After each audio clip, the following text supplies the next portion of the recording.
আসসালামু আলাইকুম প্রিয় স্টুডেন্ট। দেখো, আমরা এখন যে ম্যাথটা সমাধান করব, এটা কিন্তু তোমার ভর্তি পরীক্ষার জন্য অনেক বেশি গুরুত্বপূর্ণ, অথবা তোমার এটা সিকিউতে চলে আসতে পারে। তো ম্যাথটা অনেকটা হার্ড টাইপের, সো কনসেপ্টটা ভালো করে বুঝতে হবে। চলো আমরা একটু কোশ্চেনটা পড়ি। এখানে বলা আছে, পশ্চিম দিকে 4 মিটার/সেকেন্ড বেগে চলমান একজন লোকের কাছে মনে হয় বায়ু দক্ষিণ দিক হতে প্রবাহিত হয়। তো ফার্স্টের যে কেসটা, একজন লোক, সে মনে করো পশ্চিম দিকে যাচ্ছে, এটা হলো পশ্চিম দিক। এটা তো পূর্ব পশ্চিম, তারপরে হচ্ছে তোমার উত্তর দক্ষিণ। এটা সুন্দর করে তুমি অঙ্কন করে নিবা। তো একজন লোকের কাছে মনে হচ্ছে সে কোন দিকে যাচ্ছে বলো তো? সে যাচ্ছে হচ্ছে পশ্চিম দিকে। তো একজন ব্যক্তি মনে করো সে পশ্চিম দিকে যাচ্ছে, একজন মানুষ যাচ্ছে, মানে আমরা লিখতে পারি ভিএম। একজন মানুষ যাচ্ছে ভিএম, ম্যান। তাহলে ম্যানের বেগ কত বলো তো? 4 মিটার/সেকেন্ড। তো এই লোকটা এইদিকে যাচ্ছে, তখন তার কাছে মনে হচ্ছে যে বাতাস দক্ষিণ দিকে প্রবাহিত হচ্ছে, উত্তর থেকে দক্ষিণ দিকে। তার কাছে মনে হচ্ছে বায়ু দক্ষিণ দিকে প্রবাহিত হয়। তার মানে বাতাসটা কোন দিকে যাচ্ছে বলতো? এই দিকে যাচ্ছে কিনা। তার কাছে মনে হচ্ছে যে বাতাসটা এই দিকে যাচ্ছে। তার মানে এটা হচ্ছে, এখন যদি তোমাকে বলা হয় বাতাস মানে এই লোকের সাপেক্ষে বাতাসের যে বেগ, সেই বেগটা প্রকৃত বেগ নাকি আপেক্ষিক বেগ?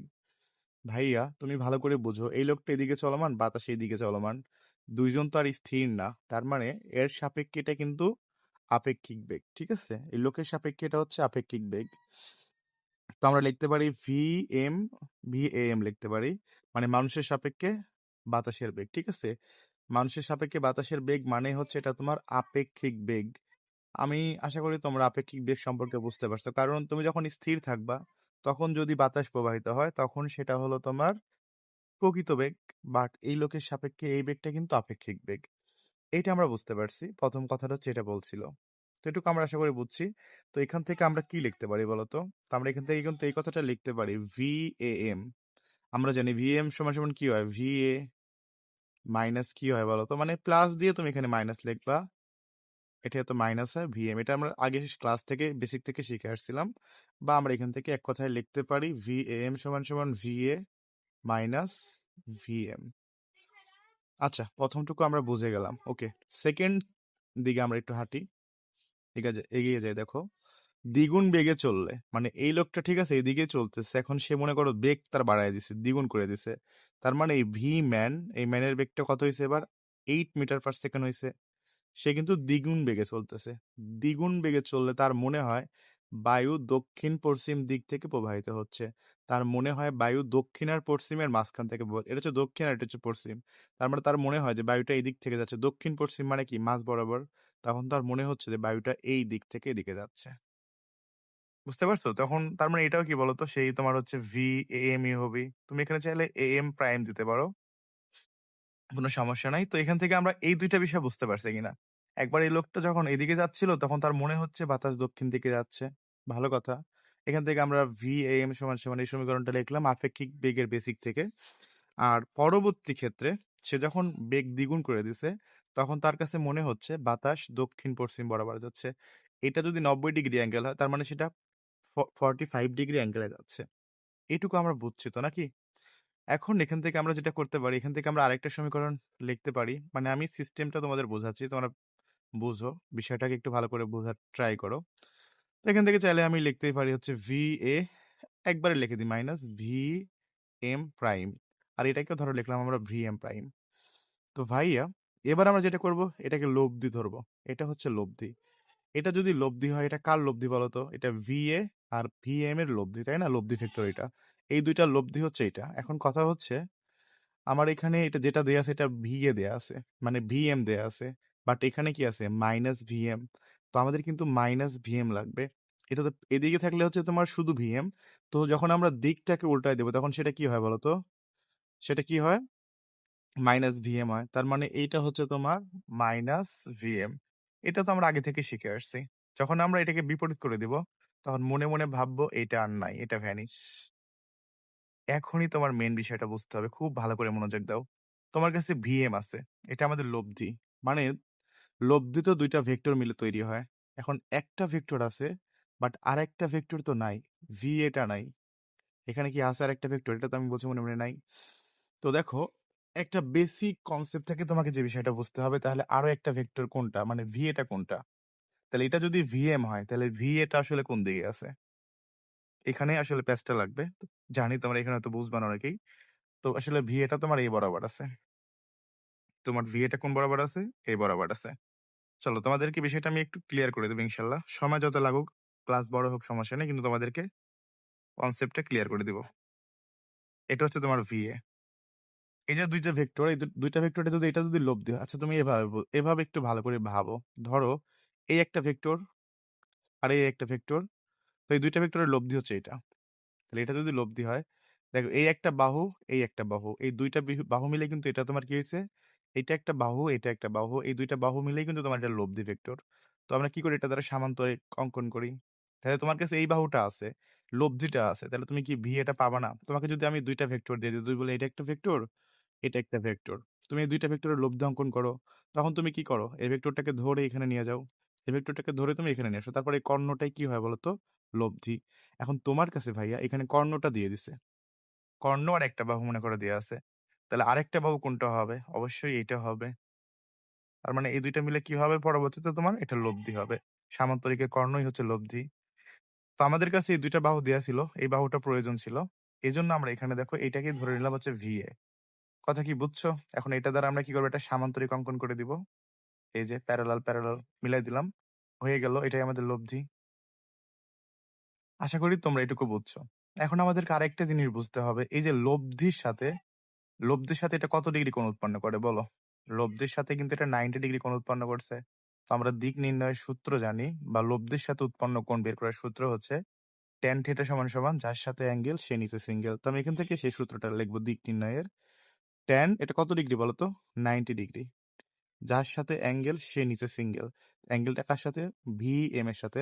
ভিএমটা হচ্ছে 4 মিটার পার সেকেন্ড। তো এখানে আমি 4 এর নিচে সিঙ্গেল দিলাম। Opposite sine alpha. অপোজিটে কে আছে? ভিএ আছে। তো লিখবো opposite sine alpha plus opposite কি হয় বলতো? কজ আলফা হয়। এটুকু আমরা বুঝছি আশা করি। tan 90 এর মান কত ভাইয়া? 1/0। এটা তো অসংজ্ঞিত, সহজ কথা। এখানে তুমি লেখো VA sine alpha 4 plus VA cos alpha. এবার যদি আমরা আড়াআড়ি গুণ করি, তাহলে এদিক কত পাবো? 4 plus VA cos of alpha equal to, এদিকে যদি গুণ করে 0 হবে। তাহলে VA কজ অফ আলফা সমান কত হবে? -4 হবে, সমীকরণ 1। এখান থেকে ২ টা সমীকরণ বের করতে হবে। তাহলে আমরা প্রথম ক্ষেত্র থেকে একটা সমীকরণ বের করে ফেলছি। এবার চলো দ্বিতীয় ক্ষেত্রে যদি যাই, তাহলে এটা তো হচ্ছে, মানে এটা কিন্তু বাতাসের বেগ। বায়ুর বেগটাই বের করতে বলছে। তাহলে বাতাসের যে বেগ, সেটা তো অ্যাকচুয়াল বেগ, মানে প্রকৃত বেগ। তো এই প্রকৃত বেগটা আসলে এদিকেই থাকবে। এখন এই যে এটাও তো সেম ভাবে, এটা যদি ভিএম প্রাইম হয়, তাহলে এটার তো মাইনাস হচ্ছে এটা হবে, তাই না? এদিকে হচ্ছে মাইনাস হবে। V minus VM prime. কারণ আমাদের এখানে দেখো এই ২ টা ভেক্টরের লব্ধি ভেক্টর কোনটা? VA prime. আমরা কিন্তু লব্ধি ধরছি এটাকে। এটা যদি লব্ধি হয়, তাহলে আমাদের তো আরেকটা বাহু লাগবে, মানে VA। তো VA তো যে বরাবর ছিল, VA সেই বরাবরই থাকবে, বাতাসের প্রকৃত বেগ। তো এটা ২ টা দ্বারা তুমি আবারও কি করবা? এই ২ টাকে দ্বারা এটা সমান্তরাল এটা নিবা, এটা সমান্তরাল এটা আঁকবা। তাহলে এখানে দেখো আবারও কি হলো? একটা সামান্তরিক উৎপন্ন হয়ে গেল। তো এইটা তোমার হচ্ছে কর্ণ। কর্ণের সাথে উৎপন্ন কোণ কত বলো তো? কর্ণের সাথে উৎপন্ন কোণ হচ্ছে 45 ডিগ্রি। এখন আবার বললো না স্যার 45 কেন বলছেন? কারণ এটা দেখো মাঝ বরাবর যাচ্ছে। সবটুকু 90 হইলে মাঝ বরাবর গেলে কত হয়? 45 ডিগ্রি হয়। তো এখান থেকে আমরা সেম ভাবে সেই কর্ণের সাথে উৎপন্ন কোণের অ্যাঙ্গেল দ্বারা সূত্র ফেলবো। tan 45 সমান কি হবে? যার সাথে অ্যাঙ্গেল সে নিচে সিঙ্গেল। এটা তো হচ্ছে 8। এটা তো 8 তাই না? নিচে হচ্ছে 8 সিঙ্গেল। Opposite sine alpha. অপোজিটে কে আছে বলো তো? অপোজিটে তো VA আছে। তো এখন তুমি সেম ভাবে লিখবা VA sine alpha plus VA cos alpha. তো ফাইনালি দেখো এখন যদি আমরা tan 45 এর মান বসাই, তাহলে মান কত হচ্ছে? 1। তাহলে 1 দ্বারা যদি তুমি আড়াআড়ি গুণ, এখানে হচ্ছে 1। তাহলে 1 দ্বারা যদি তুমি এখানে আড়াআড়ি গুণ করো, 1 সমান কি লিখলা? VA sine alpha divided 8 plus VA cos alpha. যদি আমরা আড়াআড়ি গুণ করি, তাহলে কি পাবো? 8 plus VA cos alpha equal to VA sine alpha পাবো। ওকে, আমরা আগেরবারে কিন্তু VA cos আলফার মান পেয়ে গেছি। তো VA cos আলফার মান কত? 8 - 4, এখানে -4 বসায় দাও তুমি। সমান VA sin আলফা পাইলাম।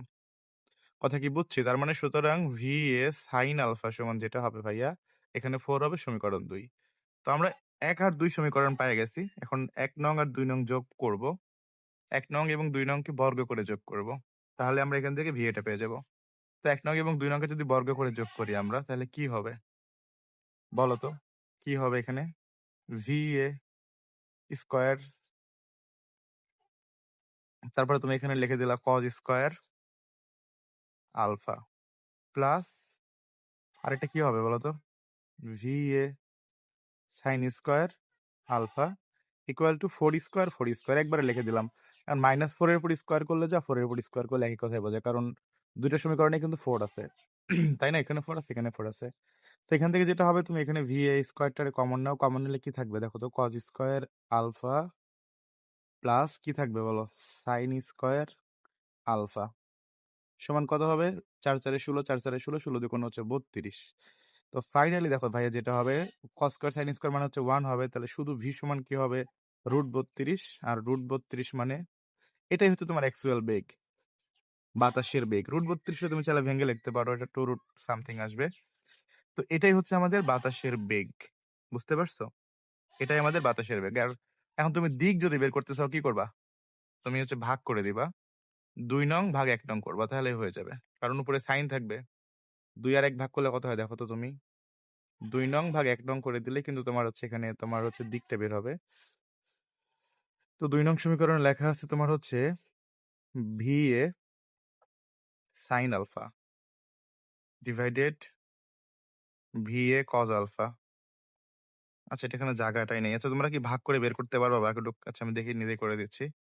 VA sin alpha divided VA cos alpha এটা সমান তোমার হচ্ছে ২ টাই তো 4, 4/4 সহজ কথা। একটা -4 আছে মনে হয়। VA cos আলফার মানটা হচ্ছে -4, এক জায়গায় তুমি 4 দিলেই হলো। তো ফাইনালি যেটা হচ্ছে ভাইয়া VA ক্যানসেল হয়ে যাচ্ছে। তো sin বাই cos মানে হচ্ছে তোমার tan, আর এখানে tan সমান কত হচ্ছে বলো তো? tan থিটা সমান কত হয়? তো পুরা প্রসেসটা একটু কিন্তু হার্ড লাগতে পারে। ২-১ বার ভিডিওটা তোমাকে টেনে দেখতে হবে। এখানে হচ্ছে -1 হবে। সহজ কথা দেখো। tan থিটা সমান কিন্তু আসলে tan আলফাই লিখলাম। tan আলফা সমান -1 হবে। তাহলে আলফা সমান কি লিখবা? tan inverse -1। এটা যদি তুমি হিসাব করে দেখো কত আসে?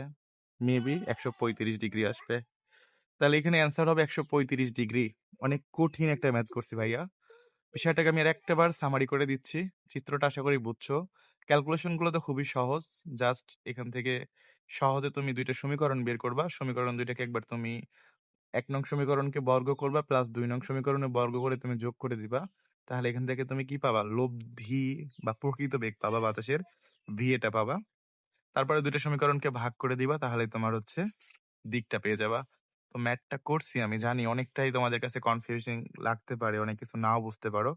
তুমি আমাকে কোয়েশ্চেন করো, ঠিক আছে? যে লাইনটা বুঝবা না, যেখানে তোমার সমস্যা হবে, ইনশাআল্লাহ আমি সেটা সলভ করে দেওয়ার চেষ্টা করব।